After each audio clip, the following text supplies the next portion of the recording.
Here is the rewritten script with a powerful magnetic opening that hooks viewers immediately and keeps them watching till the end.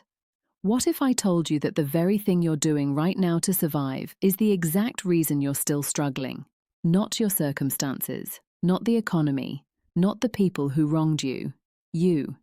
The way you're holding on, the way you're gripping, the way you wake up every single morning and immediately start counting what's missing instead of what's possible. I know because I was that person, and I've sat across from thousands of people just like you, people who were working harder than anyone deserved to work, trying harder than anyone should have to try, and still watching life pass them by like a train they kept missing. And every single one of them had the same invisible wound. They believed, deep in their bones, that there wasn't enough. Not enough money, not enough love, not enough time, not enough for them. That belief, that quiet, invisible conviction, was costing them everything. Here's what nobody tells you. The universe doesn't reward desperation. It doesn't respond to how badly you need something. It responds to the frequency you're living on. And when you're clutching, when you're hoarding, when you're bracing for the worst, even while you're praying for the best, the universe hears only one thing: fear. And fear is the most powerful order you can place, because the universe delivers it without fail, every single time. Let me paint you a picture. Imagine a river, a wide, clear, endless river, moving powerfully through everything in its path. That river doesn't ask permission to flow. It doesn't earn its right to nourish the land. It simply moves, because movement is its nature. And wherever it goes, life follows. Trees rise, animals drink. Entire ecosystems flourish simply because water is allowed to do what water does. Move freely, give continuously, and trust that the source behind it will never run dry. Now imagine someone comes along and builds a dam. They're afraid. The fear sounds reasonable. What if there's a drought? What if I give too much and have nothing left? What if someone takes it and I need it later? So they stop the flow. They hoard what they have. They hold tight. And the water behind the dam goes still. It grows murky. It stops giving life to anything. And everything downstream, every opportunity, every connection, every blessing that was meant to reach them, dries up completely.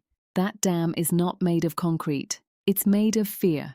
And most of us have been building it, brick by brick, our entire lives. The moment you tear it down, the moment you open your hands, give freely, trust that the source is infinite, the flow resumes. Not just resumes, it surges. Because now you're aligned with the fundamental nature of life itself, which is to give, to create, to expand, to multiply without end. I've seen this happen in ways that would break your logic entirely. I've watched people on the edge of financial collapse step into abundance that had no earthly explanation. I've witnessed broken bodies recover when doctors had already written the final chapter. I've seen relationships that seemed beyond saving transform into something neither person could have engineered on their own. And every single time, without exception, it started with one shift. Someone stopped asking what they could get and started asking what they could give. Someone stopped gripping and started trusting. I remember the first time I truly understood this, not as an idea, not as something I'd read in a book. I felt it in my body, in that place where real transformation lives. My situation looked impossible. Every practical voice in me said, "Hold on, protect what you have. This is not the time to be generous." But something quieter and wiser said, "Give anyway. Act as though the source is infinite, even when your bank account says otherwise. Trust the river." So I did. And within days, not weeks, not months, things moved. Money came from directions I hadn't planned for. Doors opened that hadn't existed the day before. People reached out wanting to work with me, to give to me, to be part of what I was building. It was as if the universe had simply been waiting for me to get out of my own way. And here is where the real secret lies, the one that changes everything once you understand it. You cannot separate your words from your world. They are the same thing. Every sentence you speak is not a description of your life, it is a construction of it.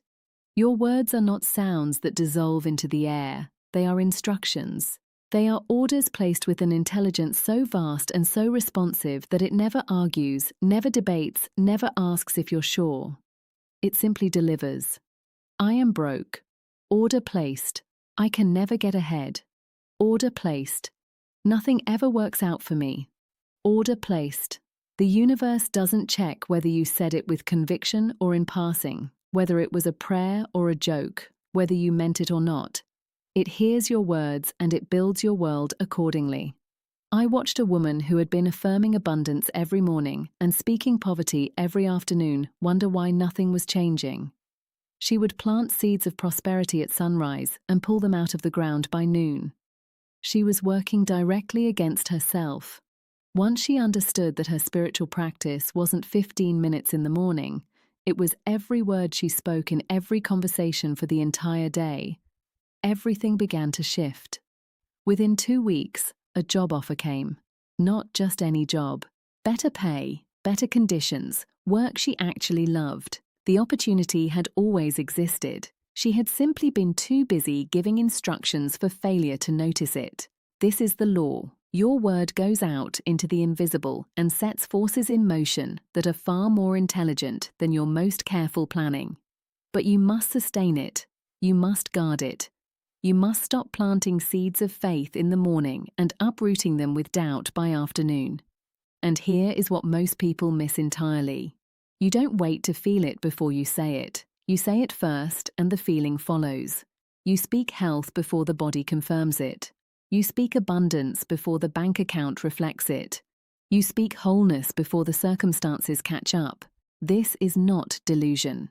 This is faith. And faith is the blueprint before the building stands.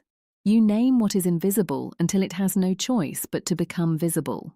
There was a woman who came to me drowning in debt, and I mean drowning, creditors calling, anxiety so physical she carried it in her shoulders, in her jaw, in the way she walked into a room. Every morning, without exception, before her mind could spiral into financial fear, she would say out loud, "I expect abundance today. I expect divine solutions. I expect every need to be met." She didn't hope those words were true. She said them with the quiet conviction of someone who had decided. Within 3 weeks, 3 separate opportunities appeared. Opportunities that had always been there, that she had been too consumed by fear to notice. Within 2 months, her debt was manageable. Within 6, she was stable in ways she hadn't been in years.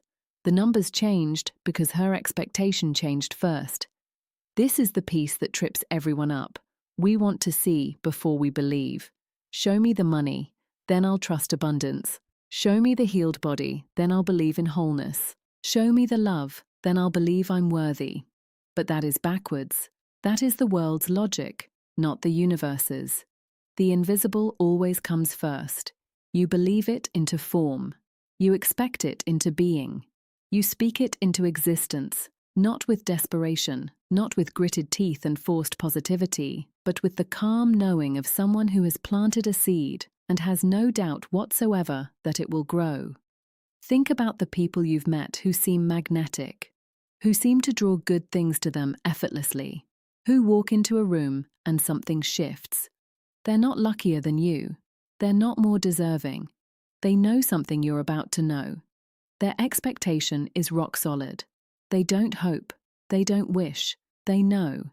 And that knowing radiates from them like heat from a fire, and the universe moves toward it like a compass to true north. You have access to that same state right now, today, before a single thing in your physical world has changed. Because the version of you who already has everything you desire doesn't wake up anxious and grasping. That version of you moves through the world with peace, with confidence, with an open hand, and you can inhabit that version right now, not as a performance, but as a choice about which frequency you broadcast, a choice about which case you build. Because here is the truth I need you to sit with.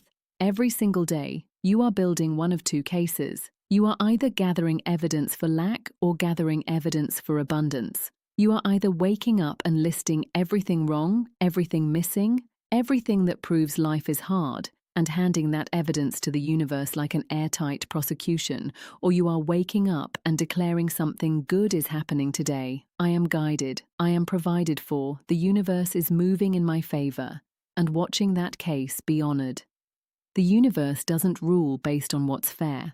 It rules based on the evidence you present. And you have been the one presenting it, which means you have always had the power to change the verdict.